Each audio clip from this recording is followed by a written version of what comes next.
तो ताजमहल यमुना के किनारे खड़ा वो सफेद संगमरमर का खूबसूरत ढांचा जिसे हम सब मोहब्बत की निशानी मानते हैं, है ना? लेकिन सोचिए, क्या हो अगर इस कहानी में एक और पन्ना जुड़ा हो, एक ऐसा पन्ना जिस पर दशकों से कह सकते हैं एक सवाल का धुआं उठ रहा है। ये धुआं हमें इसके इतिहास की एक बिल्कुल अलग ही दुनिया में ले जाता है।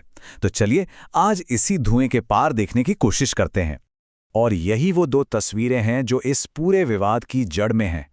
एक तरफ तो वो कहानी है जिसे हम सब जानते हैं, एक मुगल बादशाह जिसने अपनी बेगम की याद में दुनिया का सबसे खूबसूरत मकबरा बनवा दिया, और दूसरी तरफ एक ऐसी तस्वीर है जिसे वक्त की धूल और सियासत के पर्दों ने शायद हमसे छिपा रखा है, एक प्राचीन मंदिर की तस्वीर।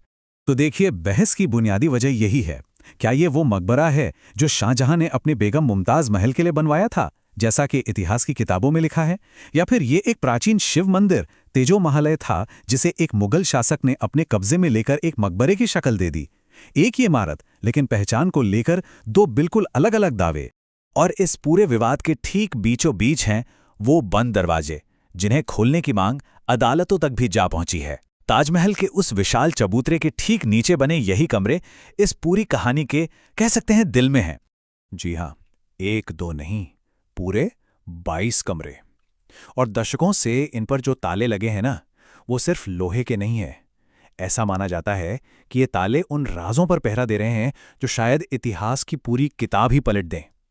और यही वजह है कि इन 22 कमरों का जिक्र बार बार आता है, अदालत तक पहुंच जाता है। तो आखिर इन दरवाजों के पीछे है क्या? इस पर दो एकदम अलग अलग बातें कही जाती हैं।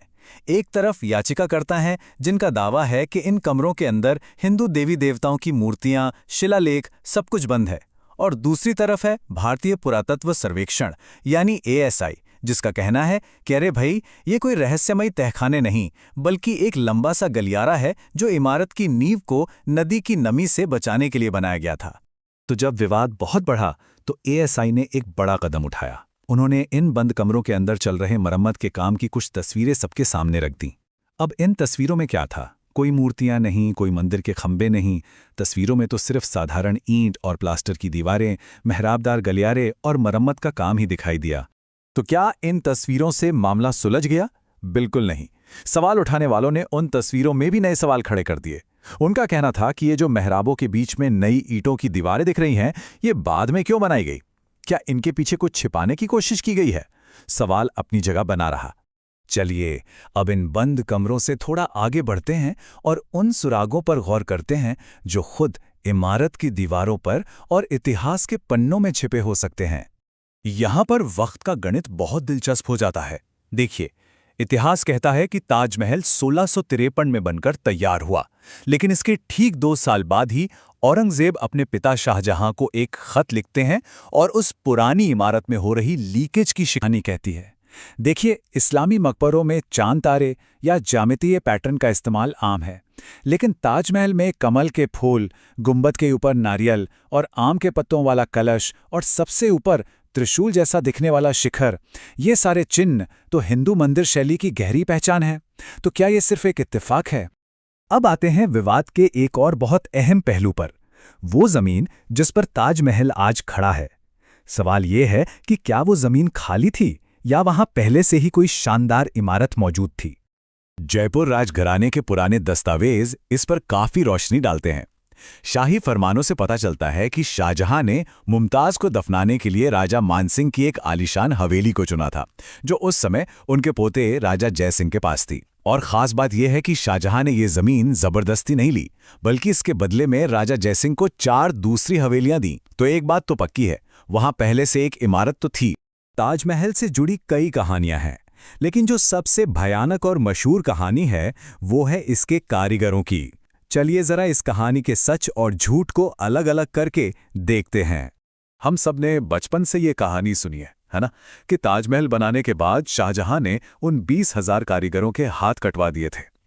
ये कहानी सुनने में जितनी सनसनीखेज लगती है, सच पूछिए तो उतनी ही बेबुनियाद भी है। तो फिर असलियत क्या थी? देखिए, सच थोड़ा कम नाटकीय है, लेकिन कहीं ज्यादा दिलचस्प। इतिहासकारों का मानना है कि शाहजहां ने उन कारीगरों के साथ एक तरह का नॉन कम्पीट अग्रीमेंट किया था। मतलब उन्हें जिंदगी भर की पेंशन दी गई, बस एक शर्त पर कि वे अपनी ये लाजवाब कला किसी और राजा के लिए इस्तेमाल नहीं करेंगे। अब सोचिए, समय के साथ कहीं और काम ना करने का ये वादा कैसे हाथ कटवा देने की भयानक कहानी में बदल गया। और इस बात के सबूत भी हैं। ताजमहल के जो मुख्य आर्किटेक्ट थे उस्ताद अहमद लाहौरी, उन्होंने ही तो बाद में दिल्ली का लाल किला भी डिजाइन किया। अगर उनके हाथ काट दिए गए होते तो ये भला कैसे मुमकिन था। और तो और आगरा का ताजगंज इलाका आज भी आबाद है, जहां उन कारीगरों के वंशज रहते हैं। तो इन सभी दावों और सबूतों के बाद हम कहाँ पहुंचते हैं? देखिए, ये बहस अब सिर्फ इतिहास की किताबों तक नहीं रह गई है, ये हमारी राष्ट्रीय पहचान के सवाल से जुड़ गई है। तो मोटी बात यह है, इस बात पर सब सहमत हैं कि ताजमहल की जमीन पर पहले से एक इमारत थी। ये एक ऐतिहासिक तथ्य है। असली रहस्य बस इतना है कि वो इमारत राजा जयसिंह की एक हवेली थी या फिर एक प्राचीन मंदिर। और यही वजह है कि ये मुद्दा आज भी इतना भावनात्मक है, इतना जरूरी है।